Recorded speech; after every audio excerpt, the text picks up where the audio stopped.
Hi, welcome back to Naksha YouTube channel. ನಾನಿವತ್ತು ಎಲ್ಲ ಥರದ ಸೊಪ್ಪು ಹಾಕ್ಬಿಟ್ಟು ಸೊಪ್ಪು ಸಾರು ಮಾಡ್ತಾಯಿದ್ದೀನಿ, ಅಂದರೆ ಮೊಸೊಪ್ಪು ಸಾರು. ಅದು ಹೇಗೆ ಮಾಡೋದು ಅಂತ ನೋಡೋಣ ಬನ್ನಿ. ಯಾವ್ಯಾವ ಸೊಪ್ಪು ತೊಗೊಂಡಿದ್ದೀನಿ ಅಂದ್ಬಿಟ್ಟು. ಸಬ್ಸಿಗೆ ಸೊಪ್ಪು ಸ್ವಲ್ಪ ಪಾಲಕ್ ಸೊಪ್ಪು, ಸ್ವಲ್ಪ ಒಂದು ಹಿಡಿಯಷ್ಟು ನುಗ್ಗೆ ಸೊಪ್ಪು. ಇದು ಮೊಸೊಪ್ಪಿನ ಸೊಪ್ಪು ಅಂತ ಸಿಗುತ್ತೆ, ಮೊಸೊಪ್ಪಿನ ಸೊಪ್ಪು. ಮತ್ತು ಗಣಕೆಹಣ್ಣು ಸೊಪ್ಪು ನೋಡಿ, ಗಣಕೆ ಸೊಪ್ಪು ಮತ್ತು ಕೀರೆ ಸೊಪ್ಪು. ಈಗ ಇಷ್ಟನ್ನು ಹಾಕ್ಬಿಟ್ಟು ಈಗ ತೊಳೆದು ಇಟ್ಕೊತೀನಿ. ಒಂದು 4-5 ಸಲ ಮಣ್ಣೆಲ್ಲ ಹೋಗೋ ಥರ ತೊಳಿತೀನಿ. ಈಗ ಚೆನ್ನಾಗಿ ತೊಳೆದಿದ್ದೀನಿ. ಈಗ ಒಂದು ಕುಕ್ಕರ್ ತೊಗೊಂಡಿದ್ದೀನಿ. ಇದಕ್ಕೆ ತೊಗರಿಬೇಳೆ ನೆನೆ ಹಾಕಿದ್ದೆ, ತೊಗರಿಬೇಳೆ ಹಾಕ್ತಾಯಿದ್ದೀನಿ. ಒಂದು ಇಡೀ ಎಷ್ಟು ಹಾಕಿದ್ರೆ ಸಾಕು. ಸಾಂಬಾರು ಎಷ್ಟು ಬೇಕು ನೋಡ್ಕೊಂಡು ಹಾಕ್ಕೊಳ್ಳಿ. ಸೊಪ್ಪನ್ನ ಇದ್ರೊಳಗಡೆ ಹಾಕ್ತಾಯಿದ್ದೀನಿ, ಬೇಳೆ ಒಳಗಡೆ.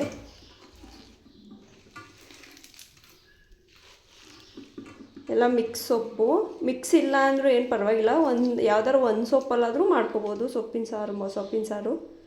ಕೀರೆ ಸೊಪ್ಪು ಇಲ್ಲ ಪಾಲಕ್ ಸೊಪ್ಪು, ಈ ಥರ ಸೊಪ್ಪು ಎಲ್ಲಾದರೂ ಮಾಡ್ಕೋಬೋದು, ಒಂದೇ ಸೊಪ್ಪಲ್ಲಾದರೂ ಹಾಕಿದ್ದೀನಿ. ಇದಕ್ಕೆ 1.5 ಮೀಡಿಯಮ್ ಸೈಜ್ ಈರುಳ್ಳಿ ತೊಗೊಂಡಿದ್ದೀನಿ, 2 ಟೊಮೊಟೊ ಹಾಕ್ತಾಯಿದ್ದೀನಿ, ಒಂದು 5-6 ಒಣಮೆಣ್ಸಿನ್ಕಾಯಿ ಹಾಕ್ತಾಯಿದ್ದೀನಿ, 1 ಗೆಡ್ಡೆ ಬೆಳ್ಳುಳ್ಳಿ ಹಾಕ್ತಾಯಿದ್ದೀನಿ. ಇದನ್ನ ಇಡ್ತೀನಿ ಗ್ಯಾಸ್ ಮೇಲಿಟ್ಟೆ.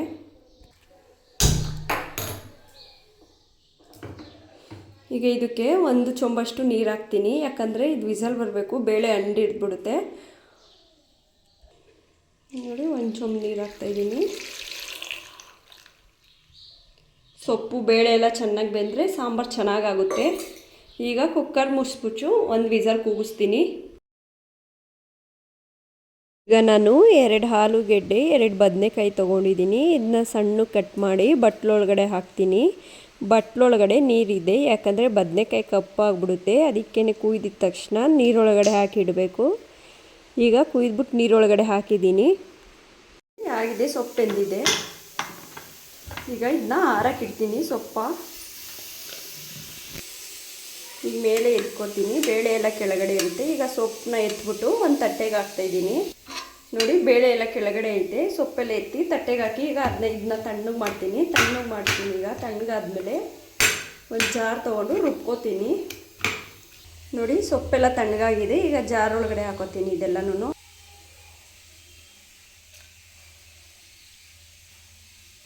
ನೋಡಿ, ಜಾರ್ಗೆ ಹಾಕ್ಕೊಂಡಿದ್ದೀನಿ. ಈಗ ಇದಕ್ಕೇ 1 ಸ್ಪೂನು ಸಾಂಬಾರು ಪುಡಿ ಹಾಕೋತಾ ಇದ್ದೀನಿ. ನೋಡಿ, ಈಗ ಇದನ್ನ ಒಂದು ಸುತ್ತ ಹಂಗೆ ರುಬ್ಕೋತೀನಿ. ಜಾಸ್ತಿ ಸಣ್ಣಗೆ ರುಬ್ಬಾರ್ದು, ಸುಮ್ಮನೆ ಒಂದು ಸುತ್ತು ಹಿಂಗೆ ಅಂದ್ಬಿಟ್ಟು ಆಫ್ ಮಾಡ್ತೀನಿ. ನೋಡಿ, ಸುಮ್ಮನೆ ಒಂದು ಸುತ್ತು ಹಿಂಗೆ ಅಂದ್ಬಿಟ್ಟು ರುಬ್ಕೊಂಡಿದ್ದೀನಿ. ಈಗ ಒಗ್ಗರಣೆಗೆ ಹಾಕ್ತೀನಿ. ಒಂದು ಪಾತ್ರೆ ಬಿಸಿಗೆ ಇಟ್ಟಿದ್ದೀನಿ, ಒಂದು 2 ಸ್ಪೂನಷ್ಟು ಎಣ್ಣೆ ಹಾಕ್ತೀನಿ. ಸಾಸಿವೆ ಹಾಕ್ತಾಯಿದ್ದೀನಿ.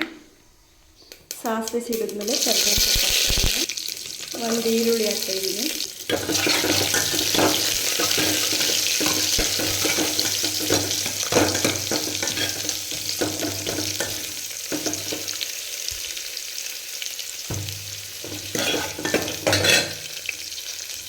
ಈಗ ಆಲೂಗಡ್ಡೆ ಬದನೆಕಾಯಿ ಕಟ್ ಮಾಡಿಟ್ಟಿದ್ನಲ್ಲ, ಈಗ ಅದನ್ನ ಹಾಕ್ತಾಯಿದ್ದೀನಿ.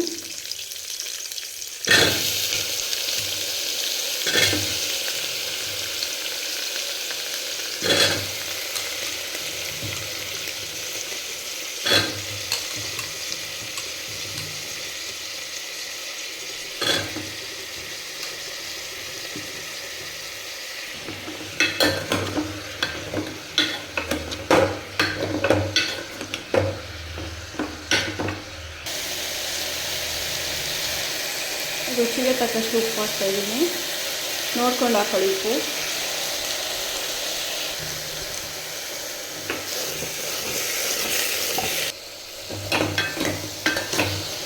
ಚೆನ್ನಾಗಿ ಮಿಕ್ಸ್ ಮಾಡ್ಕೊತೀನಿ. ಉಪ್ಪೆಲ್ಲ ಹಿಡಿಬೇಕು ಎಲ್ಲ ಪಕ್ಕೂ.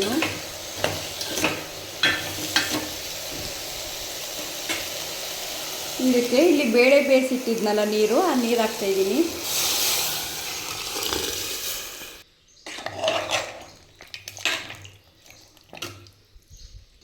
ಇಲ್ಲಿ ರುಬ್ಬಿಟ್ಟಿದ್ನಲ್ಲ ಅದನ್ನೂ ಹಾಕ್ತಾಯಿದ್ದೀನಿ ಇದ್ರೊಳಗಡೆ.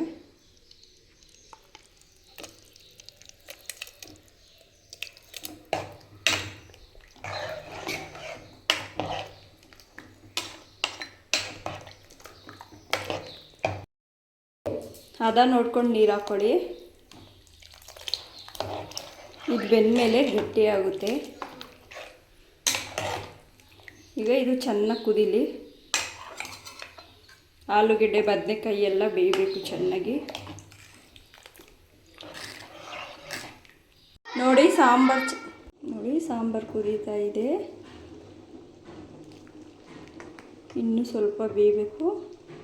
ಇನ್ನೂ ಬೇಯಲಿ ಚೆನ್ನಾಗಿ.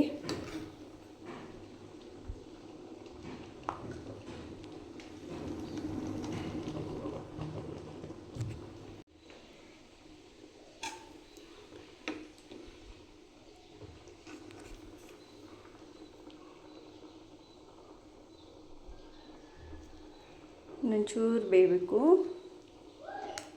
ಆಲೂಗೆಡ್ಡೆ ನೋಡಿದ್ರೆ ಗೊತ್ತಾಗ್ಬಿಡುತ್ತೆ ಬೆಂದಿದೆಯಾ ಇಲ್ವಾ ಅಂದ್ಬಿಟ್ಟು.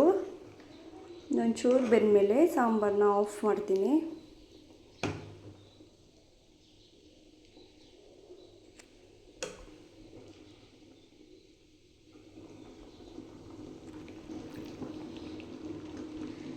ಚೆನ್ನಾಗಿ ಕುದೀತಾ ಇದೆ. ಬೆಂದಿದೆಯಾ ನೋಡ್ತೀನಿ ಆಲೂಗೆಡ್ಡೆ.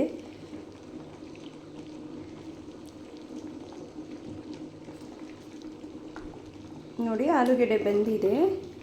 ಬದನೆಕಾಯಿ ಆಲ್ರೆಡಿ ಬೆಂದೋಗ್ಬಿಟ್ಟಿದೆ. ಈಗ ಸಾಂಬಾರನ್ನ ಆಫ್ ಮಾಡ್ತೀನಿ. ಮುದ್ದೆ, ಅನ್ನ, ಚಪಾತಿ ಯಾವುದ್ರಲ್ಲಿ ಬೇಕಾದರೂ ತಿಂದರೂ ಅಷ್ಟೇ ಸಾಂಬಾರು ಸಕ್ಕತ್ತಾಗಿರುತ್ತೆ. ನೋಡಿ ಈಗ ನಾನು ಮುದ್ದೆ ಜೊತೆ ಸರ್ವ್ ಮಾಡ್ತೀನಿ. ಸಾಂಬಾರು ಬೇಯೋಷ್ಟರಲ್ಲಿ ನಾನು ಮುದ್ದೆ ಮತ್ತು ಅನ್ನ ಮಾಡ್ಕೊಂಡಿದ್ದೆ. ಈಗ ಮುದ್ದೆ ಜೊತೆ ಸರ್ವ್ ಮಾಡ್ತೀನಿ. ನೋಡಿ ಮುದ್ದೆ ಮತ್ತು ಮೊಸಪ್ ಸಾರು ರೆಡಿಯಾಗಿದೆ. ತಿಂತಾ ಇದ್ದರೆ ಸಕ್ಕತ್ತಾಗಿರುತ್ತೆ. ಇದೇ ಥರ ಹೆಚ್ಚಿನ ವೀಡಿಯೋಗಾಗಿ ಲೈಕ್ ಮಾಡಿ, ಶೇರ್ ಮಾಡಿ, ಸಬ್ಸ್ಕ್ರೈಬ್ ಮಾಡಿ. Thank you for watching.